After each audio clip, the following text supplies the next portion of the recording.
슈퍼전대가 뭔지 아시나요? 현재 40, 50대가 플래시맨, 바이오맨을 접한 역사가 있어 그 아래 연령대에선 모를 거라 생각했는데 막상 기사를 보니 한국의 20, 30대에도 친숙하다고 합니다. 바로 파워레인저 덕분이죠. 하임 4번이 공룡전대 쥐레인저를 미국식으로 리메이크한 이 작품은 전 세계에 슈퍼전대 열풍을 불었습니다. 이후 여러 슈퍼전대가 파워레인저로 리메이크되면서 슈퍼전대는 세계인의 문화가 되었죠. 이렇게 폭넓은 사람들이 접한 슈퍼전대, 하지만 어른이 된 뒤에는 예전에 그런 게 있었지 하고 넘기고 있었습니다. 그런데 최근 일본에서는 더 이상 슈퍼전대를 제작하지 않는다는 기사가 나오더군요. 엄밀히 말하면 공식 발표는 아니고 이후에도 계속 제작한다는 말이 나오는 걸 보니 현재로선 루머일 뿐입니다. 하지만 이런 루머가 힘을 얻을 만큼 각종 쇼, 행사, 전시가 취소되는 등 프로모션이 연이어 중단되는 현실입니다. 대체 이 상황을 어떻게 봐야 할까요? 1975년에 시작된 슈퍼전대 시리즈는 약 50년 동안 이어진 반세기 동안 이어진 일본 대표 특촬 히어로물입니다. 서로 다른 색깔의 5전사들이 힘을 합쳐 악을 무찌르는 구조로 가면라이더, 울트라맨과 함께 일본 특촬물 3대 축으로 자리 잡았죠. 이 중 슈퍼전대가 오래 살아남은 이유는 다양한 히어로를 중심으로 가족 시청층을 늘렸고 초창기부터 여성 히어로가 정규 멤버로 활약한 특촬이라 여자아이들이 몰입하기 쉬웠다는 점, 그리고 야외에서 벌어지는 히어로 쇼란 현장 프로모션을 진행하면서 팬층을 확보한 것도 크게 작용합니다. 어른들이 볼 땐 그저 인형 옷일 뿐이지만 아이들은 진짜 히어로를 만났다고 생각할 테니 그 아이들의 추억이 시리즈의 원동력이 된 것이죠. 그런데 이런 시리즈가 왜 갑자기 끝난다는 말이 나오느냐? 간단히 말해서 돈이 안 되기 때문입니다. 슈퍼전대는 특촬물입니다. 특촬은 특수 분장, 의상, 미니어처, CG, 촬영 기법을 이용해 현실에 있을 수 없는 장면을 촬영하는 영화나 드라마 등을 말하는 것이며 이 중 초창기에 만들어진 것들을 특촬물로 분류합니다. 슈퍼전대, 가면라이더, 그리고 울트라맨 등이 여기 들어가지요. 그런데 이 3대 특촬물 중 슈퍼전대 매출에 비상이 걸렸습니다. 상품을 판매하는 반다이 남코의 근간 결산자료에 의하면 슈퍼전대 시리즈의 매상은 연간 65억엔 정도라고 합니다. 문제는 울트라맨은 195억엔, 가면라이더는 315억엔을 벌어들이고 있기 때문에 이 셋 중에서는 아무래도 제일 열세인 상황이죠. 장기적인 흐름을 보면 더욱 심각합니다. 2011년도에 방영된 고카이저는 130억엔을 벌었는데 2010년에 방영된 가면라이더 오즈의 경우는 263억, 가면라이더 포제가 262억엔이었으니 315억엔이 된 지금은 시장이 커졌다고 볼 수도 있겠지만 슈퍼전대는 10년 만에 반토막이 나버린 겁니다. 대체 무엇이 문제였을까요?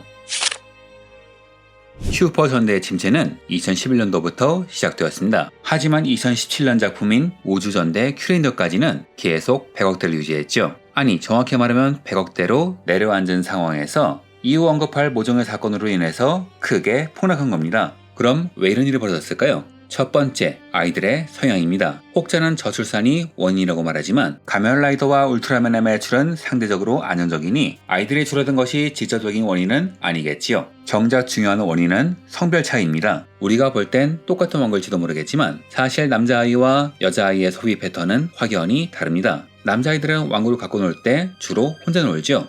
부모는 사주면 끝입니다. 하지만 여자아이들은 왕구를 가지고 놀면서 부모와 교감을 원하지요. 그래서 부모가 같이 옷도 갈아입히면서 같이 놀게 되는데요. 이러면 부모도 같이 소비에 참여하게 되고 나중에 자녀를 낳으면 그 추억이 깃든 장난감을 사주게 되지요. 그래서 부모와 남자아이가 같은 상품을 즐기는 경우는 적지만 프리큐어를 갖고 노는 비중은 유지가 되는 겁니다. 이런 현상이 10년 넘게 이어지면서 여아 완구 시장과는 달리 남아 완구 시장은 하향세를 타고 있는 것이죠. 두 번째, 제작비입니다. 특촬에는 원래 제작비가 많이 듭니다. 실제 배우를 고용해야 하고 전용 슈츠와 메카닉을 만들어야죠. 그런데 슈퍼전대는 가면라이더나 울트라맨과는 달리 로봇까지 만들어야 합니다. 배우, 옷, 탈 것이야 다 똑같지만 슈퍼전대는 로봇까지 함께 만들어야 하므로 자연스럽게 제작비가 더 올라가게 되지요. 슈퍼전대의 제작비는 한 작품에 약 20억엔이라고 하는데요. 1회 제작에 3천만원이 들어가는 최고 제작비를 자랑하는 건담을 50회 방영해도 15억엔, 그런데 건담이 분기별 매상이 2023년 기준 654억엔인데 1년 매상이 60억엔이면 상당히 적다고 볼 수 있는 겁니다. 멀리 갈 것도 없이 최근의 울트라맨 시리즈는 편당 제작비가 2천만엔, 한 작품에 25화 구성입니다. 즉 총 제작비가 약 5억엔이라는 거죠. 50화 약간 모자란 슈퍼전대의 4분의 1에 불과한 겁니다. 매출은 약 2배인데 말이죠. 또한 요즘은 경제 난으로 인해서 매출이 주는 바람에 각 작품의 편수를 1쿨에서 2쿨 정도로 줄이는 상황인데 슈퍼전대는 50회 유지하고 있으니 제작비 부담이 큰 상태인 것이죠. 세 번째, 방영 구조와 상품 판매 구조.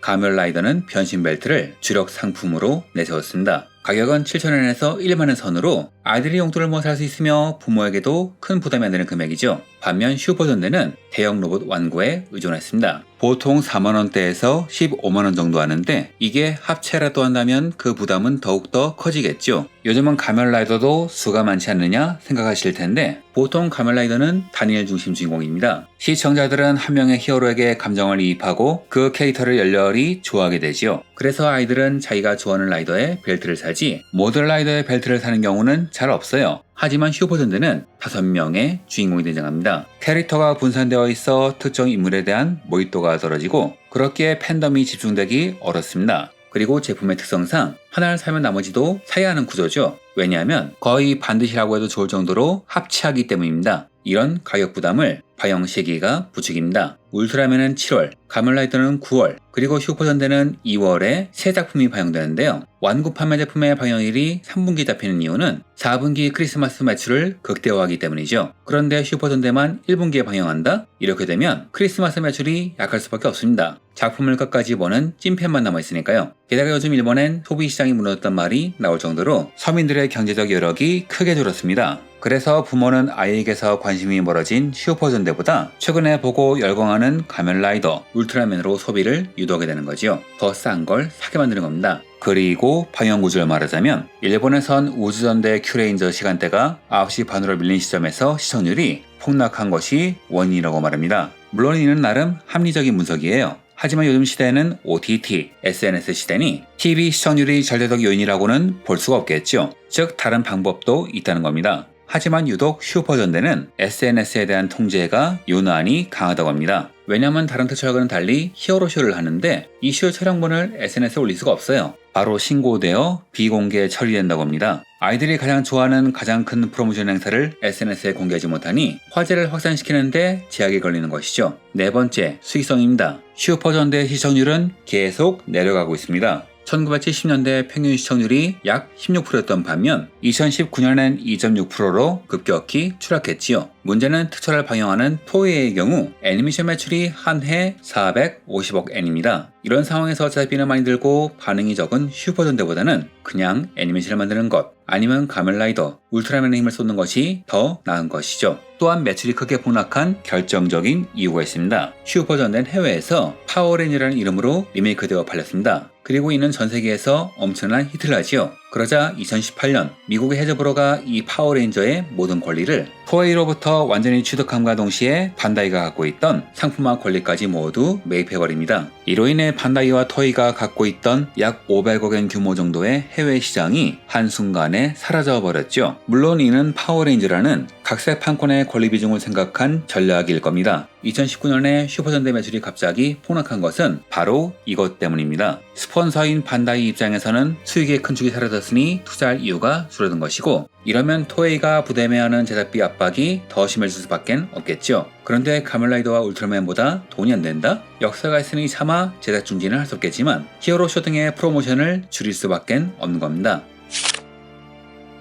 슈퍼전대의 종료 루머는 단순한 인기 하락이 아니라 상품 구조, 팬덤 전략, 시장 의존도의 세 가지 한계가 동시에 드러난 결과입니다. 가면라이더는 팬덤의 수익 구조의 진화, 울트라맨은 글로벌화와 성인시장 공략으로 위기를 돌파했지만 슈퍼전대는 변화의 흐름을 따라잡지 못한 거죠. 물론 IP 자체가 완전히 사라지진 않을 겁니다. 기존 슈츠를 활용한 콜라보 작품을 내거나 기존작에 추가신을 넣은 영화를 제작할 수도 있지요. 다만 다른 작품과는 달리 이쪽은 파워레인저라는 해외 버전이 존재하니 해외 시장 진출은 어려울 테고 그러니 전통적인 슈퍼전대 시리즈는 경제 논리에 따르면 더 이상 오래가긴 어려울 겁니다. 즉 이 사건은 단순히 한 시리즈의 종말이 아니라 콘텐츠 산업이 상품 구조와 팬덤 전략에 얼마나 의존한지를 보여주는 중요한 사례로 남게 될 겁니다. 여러가지 지식을 바탕으로 인사이트를 말하는 채널 지식공장장의 지식공장의 이번 영상은 여기까지입니다. 감사합니다.